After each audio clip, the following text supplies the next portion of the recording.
құрметті ағайын туыс, құда жекжат, нағашы жен бөлілер, дос жаран, әріптестер мен көршілер. Сіздерді ұлдарымыз Бек Сұлтан, Аян, Діл Мұхаммедтің сүндет тойына арналған салтанатты ақ дастарханымыздың қадірлі қонағы болуға шақырамыз. Той салтанаты 17 қыркүйек күні 2023 жылы сағат 16:00-де басталады.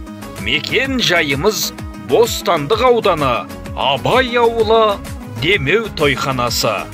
Той иелері Рүстем, Зарина. Қуанышымыздың куәсі болыңыздар.